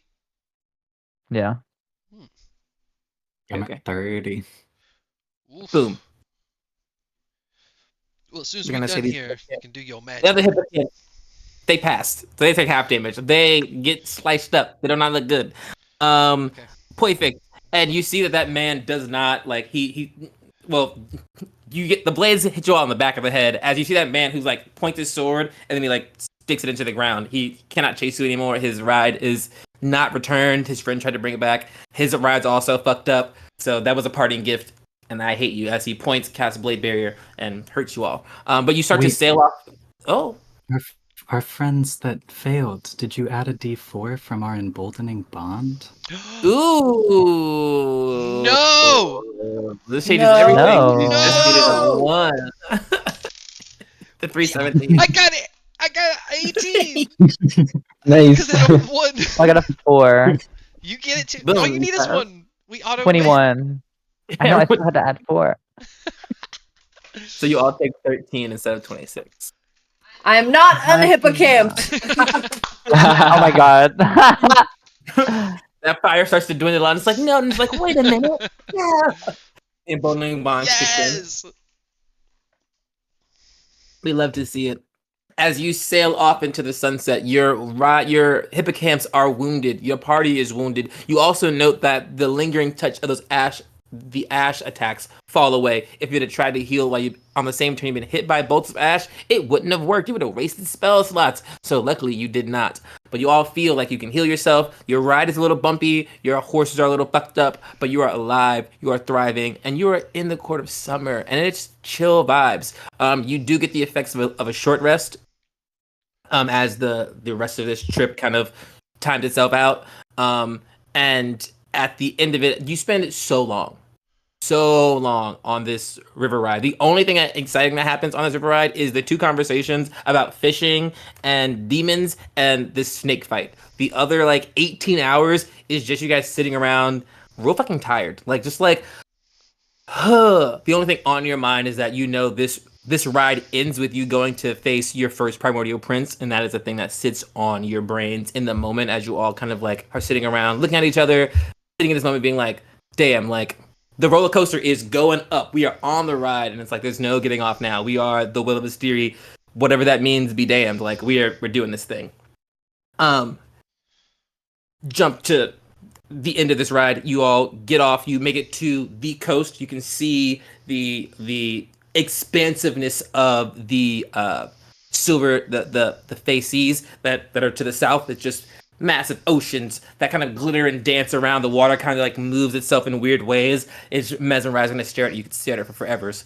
To the west, you see the huge mountain pass that blocks off the Court of Summer from the Court of Autumn. That is still miles away from you, but it's huge mountains. You are standing at the precipice of the Appalachian Mountains. You can you're close enough to see that it's huge, but you're not close enough to walk up it. So you know that's the direction you're heading because in between the ocean and that mountain is a small sliver of land that is a passable trail to get to the other court, or you can opt to go through water. You just have to find a way to do that. You have these hippocamps here. If you try to spell them to keep helping you out, you're welcome to do that. But if not, they will just leave at first light. So you guys, you see all these things, and the first thing you do is absolutely pop a temple and prepare for a rest. And we continue our highlights with my girl Erica. What do we see? You find yourself in the temple of Summer Song that you become very familiar with. That Tidbit has summoned for you. It probably the room that you keep staying in is slowly and over time becoming more to your liking. There are bookshelves in there now, though there aren't any bookshelves on them. There's like a desk that has like a weird growth on the wall that glows a little bit that provides like night light right over this desk so you can read a book if you were to sit there. So you have these like your room is becoming personalized. The longer you stay here, the longer you cast the spell, the longer you build relations with time and also with Tidbit, the concierge of time. But what do you do? How do you find? That's pretty cool. I imagine she's sitting at that desk, probably utilizing it now that it's becoming a thing, reading, trying to distract herself, but she's been so deep in thought today, contemplating not only the stuff that has taken place at her home, but everything that they've gone through in the past couple weeks. And uh, the reading is not helping her get her mind off of things. So I imagine she'll kind of stand up and she'll seek out Sharp, knowing it's later in the evening. I imagine he's somewhere nearby her room for no shady reasons. Waiting for you to fall asleep and just like, oh hey. Yeah. So she's gonna open her door and maybe like peek out, see if he's around somewhere. From where Sharp, you're what? at, you can't see me. I'm not in the hallway. I'm Yeah, downstairs. she'll go seek him out, and go down the stairs and she'll find him and she'll go, um, Sharp, know that this is a odd request from me, but I would actually like to talk with you for a little bit if that's okay. I know talking is not really something that you're that into, but if you wouldn't mind. Sharp's been using the sticks he's been collecting to kind of make sort of like a captain's wheel, like a small wheel, obviously like a wheel to control something. He's just gonna like put it down on the table. Yeah, what's going on? I know you don't sleep, so I can't ask you how you sleep at night about this, but how can you cope with the fact that you've killed so many people? Well, I've probably killed more people than I've not killed people. So, I guess I could ask you, how do you not kill people? Wait, hold. You've killed more people than people that you've not killed that you've met? Yeah, Desiree, look, my life hasn't been as good as yours, okay? I didn't get a great education and a great opportunity, okay? Some of us had to fight for what they wanted, and I had to fight and I had to kill. And I do bad things, and I don't want people to follow me doing those bad things, so I end the trail every time. Well, I feel very sympathetic to what you've shared with me, and I hope that maybe one day you'll feel okay in our friendship enough to open up maybe about your past if that's something you feel comfortable sharing with. But I am a little frightened now. Please, can you make me a promise that you will not kill me? But I guess if you changed your mind and you did decide that you wanted to kill me, could you at least let me know first so I could kind of get my things in order? Desiree, listen, I don't kill my friends. And, true, we are not friends because friends know the real me. So, I guess since everybody's asleep, the only option is for us to become friends. So why don't you take a sit and let's get comfortable? Okay, perfect. I'll get my notebook out, and she's gonna Of dust course it you off a will. little bit. So, I guess we could start at the beginning. You alluded to the fact that you have some severe childhood trauma. It sounded like. Hey, wait, hold on a second, Desiree. Listen, we're not writing a book. We're talking as friends, having a conversation. All right, now, little pieces at a time. Can I ask one first? Yeah, to be fair, I did ask you a very invasive question, so I guess that is only fair, Yeah, and our new friendship and everything. well, not yet. Uh, why are you the way you are? You're so positive. You freak out over everything. Everything almost has the importance of a million. How do you focus? Well, to be honest, I spent a lot of my childhood alone. I kind of was only left with my thoughts. You've seen a little bit about my family dynamic, and you've known the history now. And so my parents were always very, very busy people. Yeah. So I spent a lot of time, out in the woods. Being with the plants, that's where I always felt at home. And they kind of inspired me too because, plants are never unkind. All they do is grow and flourish and bring beauty to, our surroundings. I figured maybe if I could be anything like that, trying to work against the fire and everything, because that is kind of the exact polar opposite, maybe I could be that way, at least on the inside. We're more similar than you think, Desiree. I was kind of alone as a kid too. I didn't have nobody. Hanging on the wall, just with the other discarded pieces. I got discarded too, so I get it. I guess we just went two different ways. You just saw the rest of everything after being by yourself as an opportunity for good, and I saw everything as something to take so that you can bribe everyone who fucked you over. Well, do you have memories? Like when does your sentience begin? Do you remember being like scrap metal, or did your memories start when you were, I guess, formed or made? To Listen, be honest, it's Desiree, kind of a foreign topic. you gotta understand, sentience, I'm just like you. I just have different skin. Mine's metal. I have full consciousness and I am a living being. The Warforged use creation forges to manifest souls into our bodies. You and I are very similar. You understand why I've been frustrated my whole life? I am feeling a lot of empathy towards you now, in a place where I hadn't have been able to do that before. You're not too bad, Desiree. I'm sorry about your dad, Ray. I mean, he's a pain in the arse, but, Yeah. you seem to really love him. Consider yourself lucky. And if we are apologizing, I'm sorry for saying that I wanted to eat you on several occasions. Looking back, that wasn't one of my proudest moments now. No, it's funny. Just think what you know now would have fucking hurt. You know what I'm saying? I was looking forward to it, actually. Yeah. The acid would have probably left a distasteful aftertaste. Yeah, that's two friends now. You're gonna get hurt if you bite. Yeah, be careful who you eat. Listen, Desiree.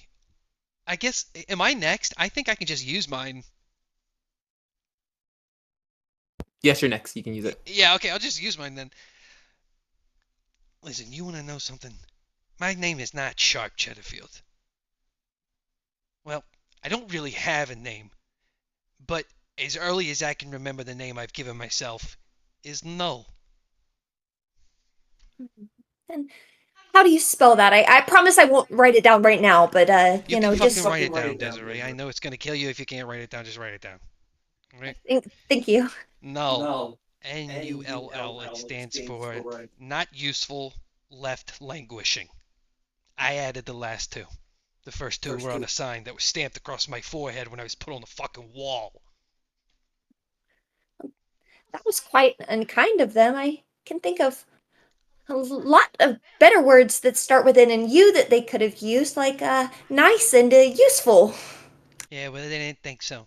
See, there's an overlord in my world who controls everything, and my model's not very fucking good. And my mama, the person who made me, she believed it. She kept me on that wall for him. So, that's how I started my life. I got off the wall, and I fucking killed her. And look at me now. I'm part of God's. That's what I'm saying. I'm going to push her book down. Sometimes it's not about thinking about what you're doing. You just fucking do it and enjoy it. And who cares what others feel? Everybody feels. That is a different perspective. Thank you for sharing it with me. You're I'm welcome. very sorry. It's true that I think your childhood must have been far worse than mine, and I can't imagine enduring something like that that would want me to kill my own mother at the end of it. So I'm so sorry, Sharp. It's all I'm right. sorry life hasn't been kinder to you. It's okay. Don't you worry about it. I'm gonna put my hand on her shoulder. It's fucking hot. I'm making my life pretty good, okay? At least I'm not like some people, who just want to retire and talk to trees. I don't get this guy. Talking to trees is pretty enjoyable, I do have to admit. Well, here, maybe let's make a compromise. Since we're friends and all, this could be like a first step of trying our friends' different hobbies. I hear that that's something that friends do every now and then. I could promise to try to think a little less before I make decisions. I'm not sure that will lead to the best outcomes, but maybe you could try talking to a tree. All right, if I see you actively in battle, stop thinking and just doing, I might turn around to a branch and have a full blown out conversation. All right? Well, thank you. Even though my original question wasn't inherently answered, I feel like we got to learn a lot about each other and we did bond. So I'm grateful for this new budding friendship. And she'll stick her hand out. Uh, just keep watch out for your dad. Not everybody's got a good one of those. Now, come on. I kind of like you now. Let's go watch you sleep. Okay. Erica, make me either a wisdom saving throw or a intelligence saving throw.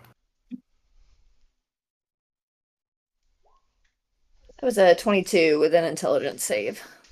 As you're talking to Sharp and kind of like hearing his interpretation of like being, it reminds you a lot. And as you're going towards the Court of Autumn, it reminds you a lot of the stories you heard from people from the spore folk who came from the Court of Autumn, because they're also not they are alive, but they are not on their first life. The Court of Autumn is repurposed. It's where the dead go, and then the Fungal Mother brings them back as new consciousness that gets to examine life in a new lens, and that is the closest way you can attach Warforged life to. They don't, because she is the mother of all of them. Like they don't have parentage like you have. So you've met other kind of people who move that way. The Court of Autumn is one, and also Fairy Kind is another one, where fairies aren't born to families; they're born in trees and bushels. They get a lot of they move through these 3 phases of life, and so there are a lot of things that kind of in the Fae that exist that don't have those normal upbringings. It's not something you've ever dealt with firsthand, but you've met people who definitely have like had that type of lifestyle, just not in a mechanical sense, in a more biomechanical sense. But that is just something for your brain to associate with as you start to move through that. Who's our last one? Oh, Benny, little Yes. Teddy. Where do you find yourself? I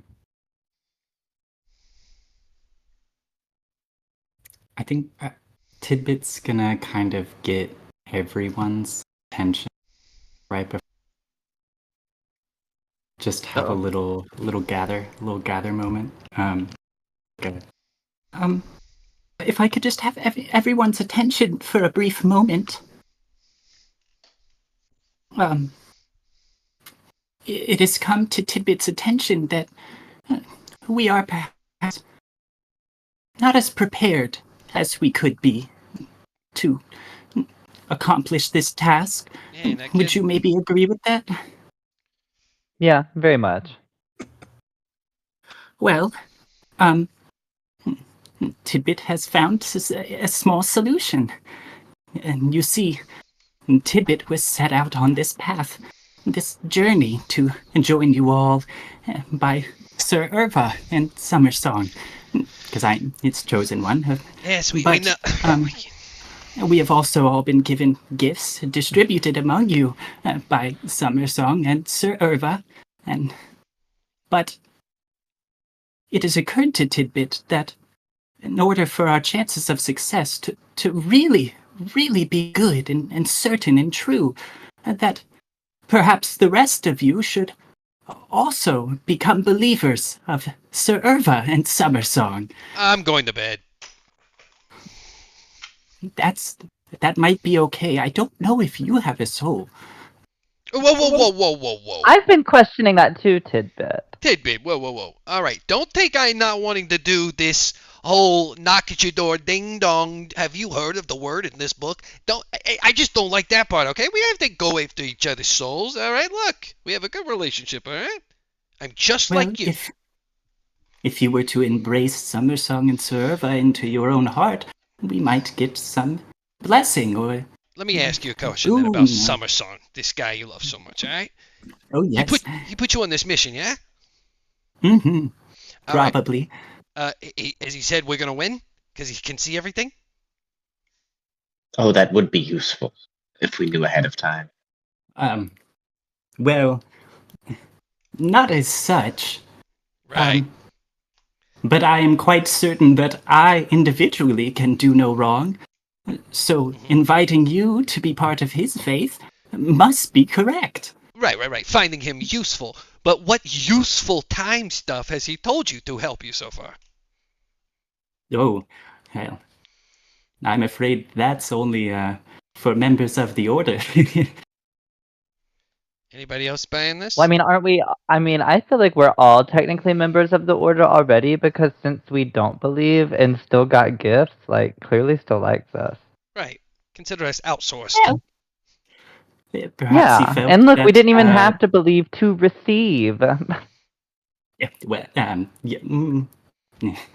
certainly I believed enough for maybe all of us, but perhaps these gifts were needed because our belief was not strong enough, and this was there to encourage and strengthen it.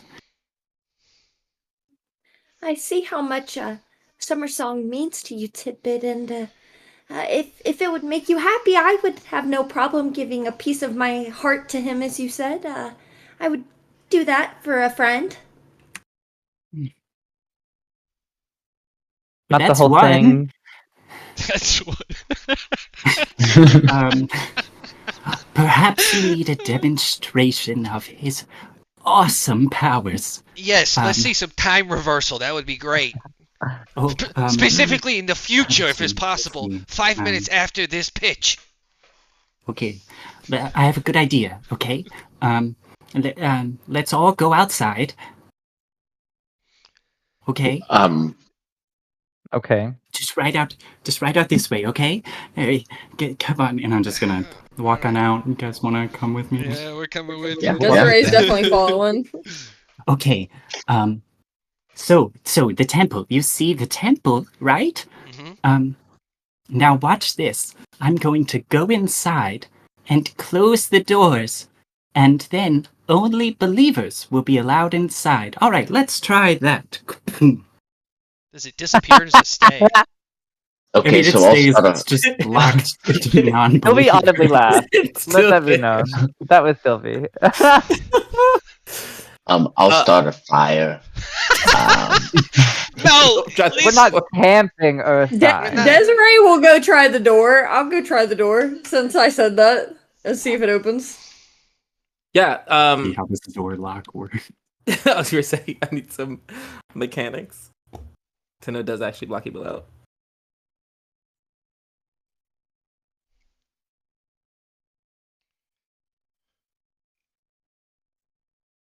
I'm a believer, darling. It's not non-believers, but celestials, elementals, fae, fiends, and undeads aren't. Great, so us are not allowed to go. But don't you have to Saying- pick one of those? So Or is it all of only them? so it gotta be one of them. So technically, the only people who get into that building are It would be all of them, I think. well, Ursine isn't Fae, and neither is I'm Sharp, a faith but- descent. Oh, actually, no, I'm not. I'm literally. I thought it was cheese for a second. So, yeah, so Identity crisis. if it's classification, if it's like human classification I'm a that construct. bars you out, the two other fey members of the party, Desiree and Sylvie, cannot open those doors. But now that we know that, as Desiree goes to open the door, she grabs it very confidently. And she's like, "I believe," and she pulls in that door. You could make a charisma save. Make me a charisma save as you say, "I believe." I've grossly misunderstood this spell, but Tidbit thinks whoever walks through that door is a I'm believer. not even joking. Charisma's my worst stat, and I got a nat 20. You pick up Thor's hammer as you just open that door. You're like, "I believe." You say Tidbit's to just yourself there first, with like, open "I believe." arms. Like, I knew it would be true. Desiree turns around all excited. It seems one piece of my heart was sufficient enough for summer song. So Gag. adorable. Okay, so she gets through. Does anyone else shut the door immediately? I know Ursine is making a fire. Mhm. Sharp, your thoughts? I mean, Are are you going through Sharp? No, hold on. Let's just make our own. I'm gonna turn around, look to a different part, and just grab my materials and start 10-minute casting Mordekaiser's private sanctum. We're starting a city block, baby. I'm gonna go my own house. I'm gonna bam. Yeah, we'll see how he goes against me. Summer song. Perfect. Yeah, what does this one look like? Not turf wars. Yes. Got a little 10 minutes. Yeah. I'll come back to him if anyone else is outside. So I know Ursine is making a little fire. We got It's him very warm. casting his own spell. Desiree walked inside. Sylvie, you're left standing outside. What do you get into? Well, I'm waiting to see what this little place that Sharp's popping up looks like, because I have to gauge my options now that I have them. You're just watching the show. Perfect. Make me a perception check. Me? Yes, you. Yes, you. Yes, you. I'm not the most perceptive. That's a 9. You hear it sounds like fairies talking. It's like very like high pitched. It's very whimsical, and it's coming from the forest line. You guys are obviously in a little clearing, but it's coming from the forest line, and it's coming right behind you. That you know it's not directed at you, but you are aware that something is at least close enough to for you to hear it. And it's like nighttime, right? it is nighttime, and it is in even if you don't speak it, you know it's speaking Sylvan. You've heard that language long enough that you know what Sylvan sounds like. So I'm going to start walking to the door of Tidbits. Kind of look over it, and there's just like as you look to like where that is coming from, there's just like an apparition, like something was there, and then it moves very quickly, and you were like, you don't know what it is, but you go to that door, you grab onto it. Do you say anything as you attempt to swing open that door? Do you proclaim your faith in the Holy Lord? I do actually, and I do it dramatically and thematically. Absolutely. Roll that charisma save. I will do that. And that will be a 12 plus 10, 22. I'm assuming that's high enough to get inside. Yeah, you grab onto that door, and you, in the in the most blasphemous tone, you're just like, "Yeah, I believe in God. Yes, like go Sky Daddy," and you yank on that door.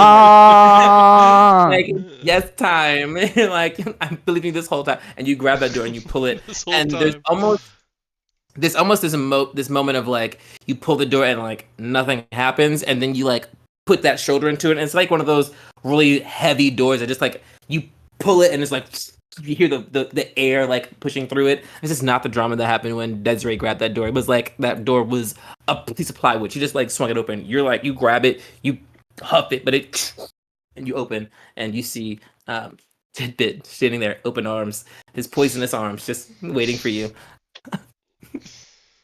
See, Tidbit, I told you I believed. Tidbit knew deep down you could be good. Yeah, it's here. It's in me. It's why I'm in. I'm in, baby. And they're about to get fucked outside, but I didn't tell them. You've earned Tidbit's blind faith. Right.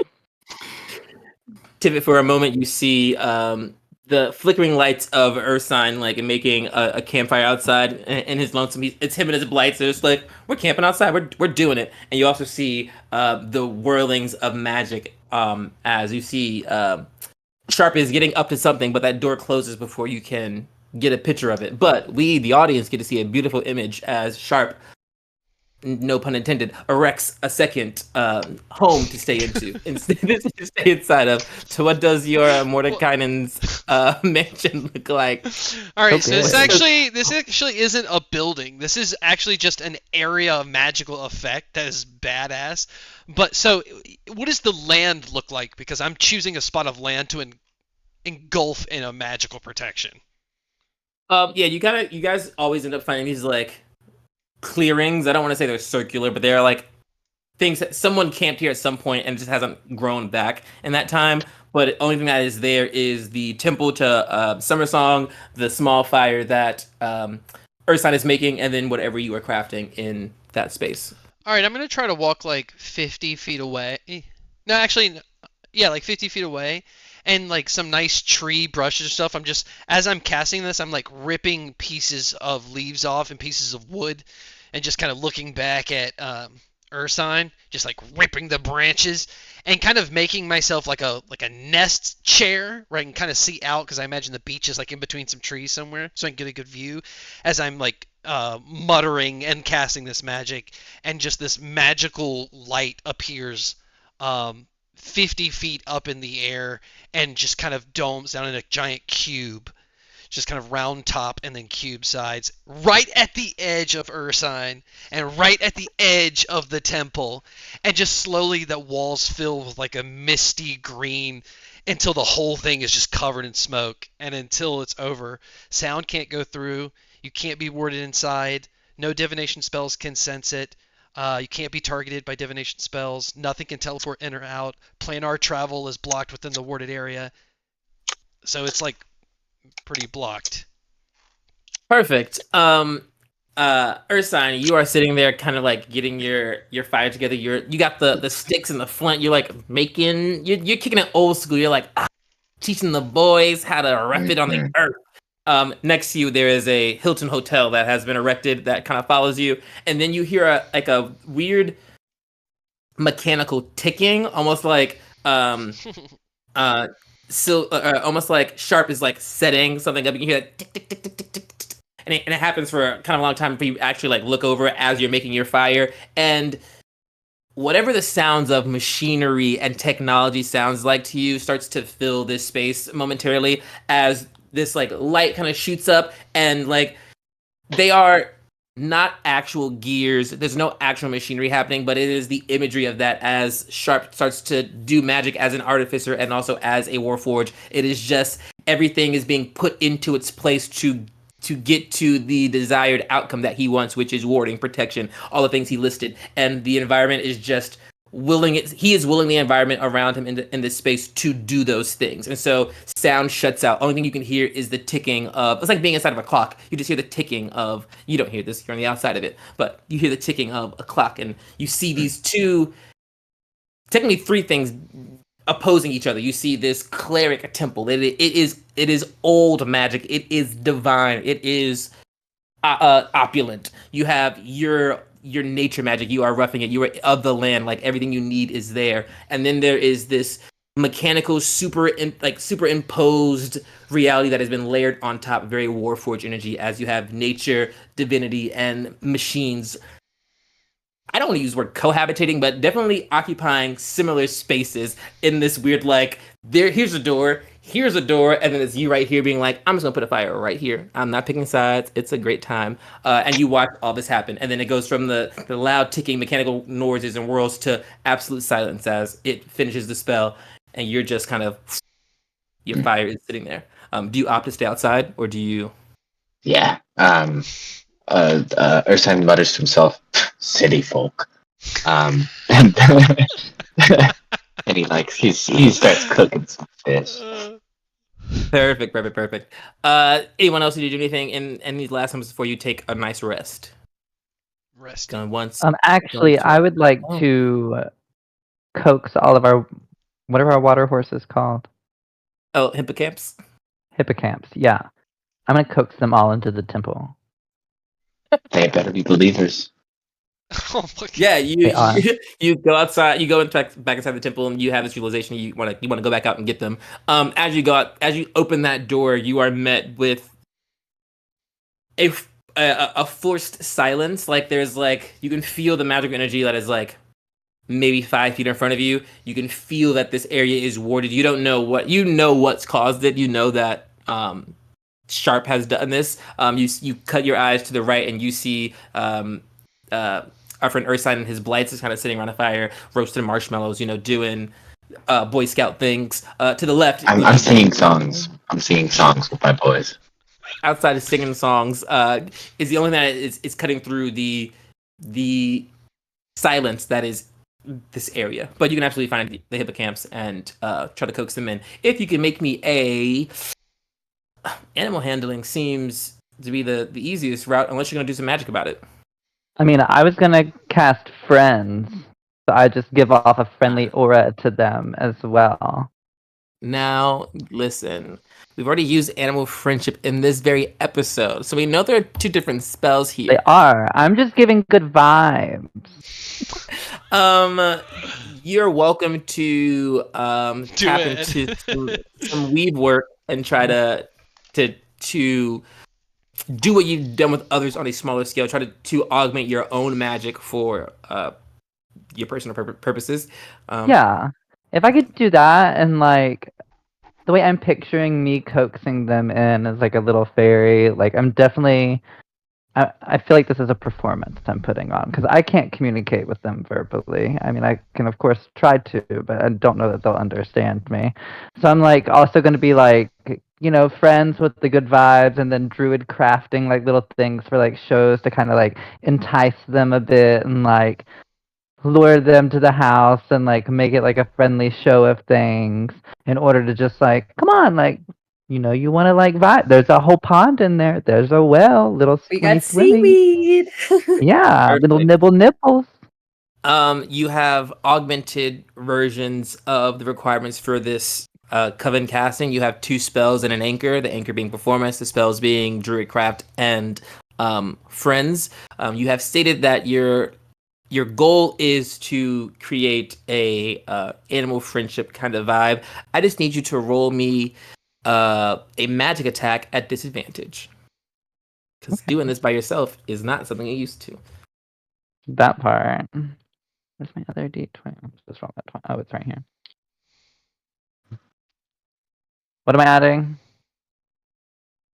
It's a magic attack. Sorry. Oh, magic So attack. Okay. Whatever your Plus 9.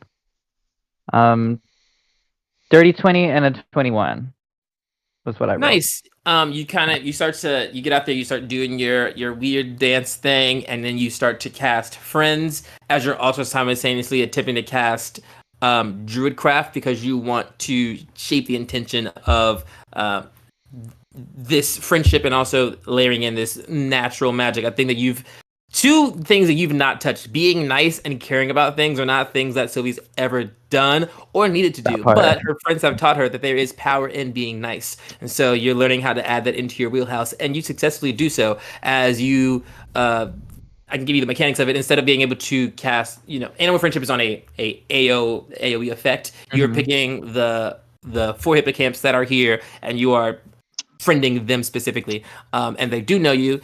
They give in and they step out of the water and they start to follow you. Make me a perception check again with advantage as you're out here doing magics.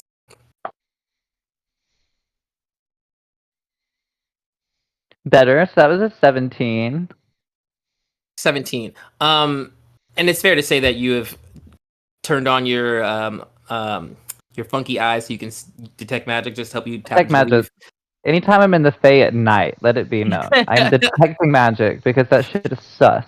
Smart. You see you see a trail of transmutation magic that is very faint. You see like it's outlining the woods around you, as if almost the trail of something that was once there. With a dirty 20, you did 21 because you had advantage, not disadvantage. The 21, you are able to kind of like track that. You can see that it's moving around, and you are able to like hone in on that. You kind of filter things out, and you're tracking this thing. And then as you're tracking it with your eyes, you're tracing the trails. You see it, and it sees you, but also you recognize that it is standing there, like almost like waiting for you to see it. It's like, what took you so long kind of energy. It is a small, 1 foot tall, like so small, 1 foot tall creature known as a Lorneling, and I need you to make me a history, an intelligence save or a wisdom save. Wisdom. Perfect. That was a good roll. So 21. I only have a +2. You've never heard of Lornlings before, but you definitely have. You've never seen Lornlings before, but you definitely have heard of them. Much like you've heard of Coven magic, you've heard of them in a like those motherfuckers kind of way. They are the agents and or the messengers for a hag by the name of Barlona Blightstraw. A person your mom has actively detested, but not just in a single sense. She hates all of the Hourglass Coven. There are 3 of them, and there are 3 hags who your mom has mentioned in often in tandem with why she hates Coven magic. They are a coven of hags, and she's like, that's just stupid. Like hags get together and have equals. That makes no sense. But what was the witch's name? Barlona Blightstraw. I can type it out for you as well. Thank you. But Blightstraw is often known as the messenger of the Hourglass Coven. They never really go. Hags don't really go to people, but if they want to get the attention of someone, she will send one of these Lornlings, which, as you know, staring at it now is unmistakable because it looks like a tiny version of Blightstraw, which you know because you've seen a like artistic reiteration of her from your mom. She's like, I hate these bitches. They look like I drew pictures of them. We know who we hate. Like, right. Yeah. And you see that this is like a 1 foot tall version of Barlona Blightstraw that is standing there, and it just moves so quickly. So as it's standing there, it's like kind of like vibrating in space, like because it's not moving, that you just see it like it wants to go somewhere. But it's like posing for you. So it's like, and it kind of waves at you. You have that moment of recollection, and it just, you blink and it's moving again, and it kind of just runs off. But you see that you would understand that you have been contacted by Barlona Blightstraw, and either she wants to meet with you, or the Coven wants to meet with you, or they plan to meet with you, and you'll be seeing them shortly. But you know that she has made first contact with you, and that is sweaty. It's like, oh, why do these bitches want to talk to me? You've never heard. But you notice that as you are bringing the hippocamps in, the hippocamps don't seem to have any like stress about what's going on. They very easily come with you. They make it to that doorway, and they are also, they are fey creatures. And so to get to that door, we're gonna need some checks. You also would need to do another check to get back inside. I assume, or is it just once and then it's good? Ben said once and good. That's what I heard. He just changed. Sorry. And that's because you have to look it up because sometimes, you're good. I know sometimes they're weird. Sorry to say, Tanner is right. It's once and good. Okay, perfect. Nice. So you make it through, and you just need to just say we'll make another one at advantage for the animals. So Tanner, can you roll that for them? You just use your I stats. will, and I will say I am going to save augment every single one of these things, so they get perfect. a +5 to their DCs. Great, so they'll get in.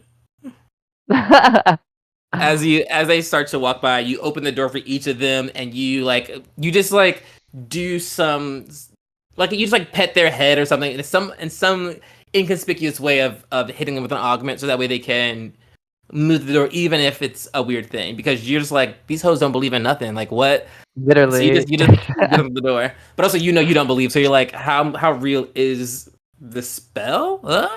you haven't been attacked, so you know it's safe in that route. Good, But, good to go. but yeah, you get them inside, and they very quickly make their way to the pond that is center in that main lobby area, the place where Tibbet sleeps, and they put themselves right in that water, and they just start to, and just all four of them just bloop bloop bloop bloop, and they just submerge and kind of just pet. start laying there. They kind of look like lily pads as they're just like existing in this water. And you're absolutely welcome to pet them. But you bring in the hippocamps, and I assume that you'll have pulled the water carriage to the shore, and it's not in the water, it's not floating away. All that was taken care of. Foolish. We have the silent dome, the campfire stories happening, and then the temple with the horses in it. And that is where we will end this episode of What the Fae, the Odyssey of Chaos. And this is very appropriate for that. As we head off in these next episode or two, as we head off to fight our first primordial prince, we will see what happens next time when we see these girlies on the road again. So stay tuned. Next week, 7:30. It only gets more chaotic from here, my friends. Thank you. Come again. Thank